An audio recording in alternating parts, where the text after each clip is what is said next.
Hi everyone and welcome to Bear Clooney Watches channel. So today slightly different video. Today I decided to share some of my horological thoughts, for a lack of a better word. I had a great conversation with a good friend of mine who is an avid YouTube watcher, who is passionate watch enthusiast, and who is definitely horological friend and real friend. And it kind of everything started with his comment that he didn't really like my last video. And he wanted to kind of not discuss that further because, in his words, he really likes me and just doesn't want to say much about it. But I pushed it. I wanted to find out what was it that he didn't like. And then his response was that my last video, in which I present 4 hardest to find Rolex timepieces, he felt there is a slightly bragging coming across. Or as young kids are calling it on YouTube, flexing, eh? So I thought about it and I could see elements of it. I could understand why would this actually happen. I try to be as genuine as possible, and I consider myself to be true, genuine watch enthusiast. But flexing, bragging is very much present and part of our horology world. Watch enthusiasts, watch collectors. These guys simply mainly are alpha males, successful in their area of life, dominant in many ways. They are trying to prove that they are the best. They are instinctively driving for the recognition, and the pieces that they are part of their collection are trophies. They're trophies in many ways. So then I thought about YouTube scene, and I found certain things very interesting. At one time, I was regularly watching this channel, London Watch Collector, where this Indian gentleman who lives in London, England, showcases some really expensive, hard-to-get pieces, but they're very uniform and they're almost very predictable. You can kind of tell what's his next timepiece going to be. It's almost like, well, he is ticking the boxes of what are the hardest to get pieces in today's watch market and creating collection based on that. Then he takes a very good camera and then he flexes. And I caught myself watching this, and at one point saying to myself, what the fuck am I watching? Why am I just looking and watching and showcasing someone's wealth? There is no age from a hobby in that video. It's just hey, look, this is very expensive watch, I was able to get it. Hey, look, this is another very expensive watch, I was able to get it. And then I kind of asked myself, well, who are these people that I look up to in the YouTube watch world of ours? And I came to a conclusion there are people who actually don't necessarily follow the norms. They are not people who are ticking these boxes and ensuring they have all hard-to-get pieces. Ariel Adams, a genuine watch enthusiast who turned this e-blog to watch, the blog to watch, into serious business, truly has a quirky taste. I watched a video with his collection. There is nothing there that you can predict. There's some very interesting pieces. Next example, Tim Mosso. At one time, avid JLC fan. Again, his taste is quirky, it's different. And I find that he is interesting, and that's what makes him interesting. Federico, definitely quirky taste, definitely not your mainstream kind of guy when it comes to his collection.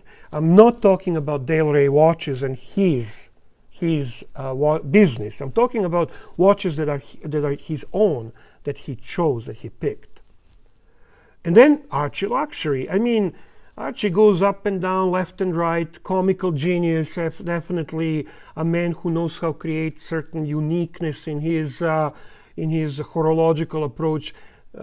I grew up on YouTube. I started with YouTube horology world with Archie, and the comical approach is definitely unique, and also there is definitely passion for watches, but he's really turning from one to the other. There's a lot of jumping across. However, it's unique, it's different. So I guess I came to conclusion I like different. Now, am I following that rule? Am I ticking the boxes on I want only what is hard to get? And yeah, there is definitely an element of it, but there is this other quirky side of me as well. So I'm a combination. I do appreciate watches and horology. I appreciate different pieces, but I can't help it. I can't help it. I call it my Chinese side as a joke, because Chinese people are obsessed. They're obsessed of having hard to get pieces. Ask my friend Jason. Now, I am in between the extremes. And I think that qualifies me well to see the two sides, and I can understand them both. But I don't think either side is to be really criticized, it's to be understood. However, what appeals to you? What do you want to really see when you're watching YouTube? Do you want to see Nautilus, Nautilus, Nautilus, Rolex, Rolex, Rolex? Or do you like to see variety of things? Do you like to hear different opinions? Do you like to see controversy? Do you like to actually experience something unique and different? I do. Now, there is a third group which I despise, and those are salesmen. Those are people who use YouTube channel to sell product, regardless of what it is, Amazon links. They will have the straps to sell. They'll have their product placements and so on. I don't enjoy that, because I simply am not a fan of the infomercials. They mix infomercials with maybe interesting video here and there, but overall they are salespeople, and I have enough of salespeople in my real life where I have to deal with this kind of things daily. So to me, when it comes to hobby, I enjoy something different. I enjoy comical aspect of it. I enjoy funny. I enjoy quirky. I enjoy new and informative. I want to learn. I want to be entertained. So there we go. This is my thoughts. These are my thoughts when it comes to YouTube watch community. I love hearing thoughts from Adrikos. I think he's interesting when he talks. I think there's something cool to hear from him. I do like live streams occasionally with Clive without certain innuendos that I kind of talk to him about, but when it's more of the watch discussion and people participating in it that are actually contributing, giving a really genuine watch enthusiast perspective. I find that interesting. I love Arman, the watch guy. I think his research is fantastic. I think he provides very informative videos. I learned a lot from him. Young fellow and impressive in his passion for horology. So these are some things that appeal to me. I am the type of channel that's at the very beginning and growing, and I just want to give my point of view as a viewer. Because at this point, I'm not considering myself a watch guru, as they like to call themselves, or I am not considering myself as an expert in any shape or form. I am a passionate hobbyist who enjoys horology, who shares his views, who kind of gives his presentations on different watches, searches for this perfect timepiece, avoids high horology because I'm uncomfortable with it, avoids vintage pieces because I'm uncomfortable with it, and just having a fun and contributing from my perspective to the horology world with my Facebook group, with my YouTube channel, with my contribution to my real life horology group and circle of friends, which I love and share so much passion with.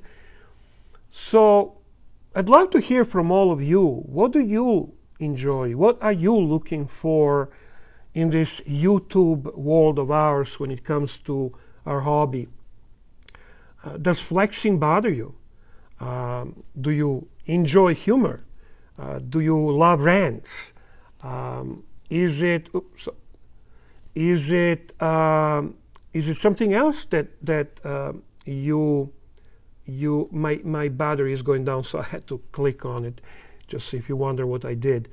Is it something else you find interesting and exciting? Share with me. I'd love to hear from you because it's interesting. It's interesting to see what others are hoping to find on YouTube, specifically when it comes to our hobby. That's it for today. I basically also had an argument, well, discussion, not argument, with a friend of mine. We discussed which Daytona is more wanted, white dial or black dial. And Tim Masso made a comment that black dial is kind of gaining its ground and becoming more popular. So again, then it came to, do I accept anyone on YouTube as ultimate authority? And I can tell you, no, not at all. I don't have any affinity to create idol when it comes to watch world. I find everyone is interesting from the point of view that I enjoy when it comes to them. But do I idolize anyone, and do I think that someone's opinion is ultimate? No. And I advise you never to do that. Question everyone and question everything.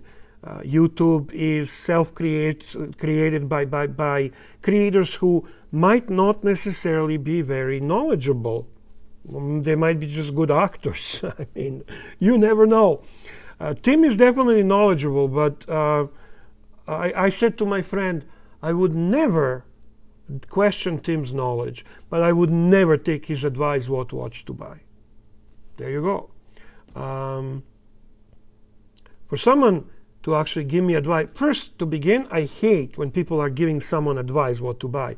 It's a complex question, right? You have to know a person, you have to know a lot to make that recommendation. I cannot make that recommendation to a total stranger. I really can't. I can give some guidelines on how to come to that conclusion, but to actually make that recommendation, not a chance. So again, in YouTube world, do you have people that you ultimately consider absolute authority over issues? I know that Tim also gets that following. I know that there are people who basically say, well, Tim also said so. I said, who cares? I don't really care. I mean, the guy was pretty much JLC centered.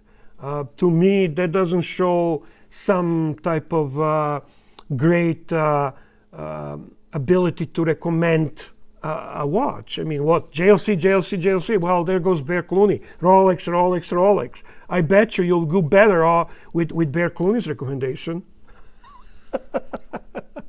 Anyway, all kidding aside, I love to hear from you. I'd like to hear, how do you view a YouTube watch community? What do you find interesting? Who intrigues you? What channels you like and why? I mentioned a few that I watch. Watch TV is good sometimes. I mean, the guy is interesting, different, good quality of the video and so on, but not my favorite channel. I'm just mentioning because I forgot to mention that one. As I said, Federico, Ariel, Watchbox, Archie. Archie Live is becoming a little bit too much for me. I prefer Watchdog, but that's turning into everything else but a watchdog. And that would be it. I mean, I just love our hobby. I love our passion. Even flexing I can handle to a certain extent, but if it's repetitive, like this fellow London watch collector, and it goes on and on. And I really avoid sales channels because, as I said, infomercials are too much. It doesn't get you anywhere. It's not about a hobby, it's about someone making a buck. And it's often very shady, very non-transparent. I believe in transparency, integrity, and so on. Thank you for watching this episode, this video where I share my thoughts. I hope to hear yours. All the best to all of you. And yeah, I forgot. Wristwatch check. It's IWC Portugieser. A beautiful watch. Classic. Historic. Iconic. Now, all the best to all of you.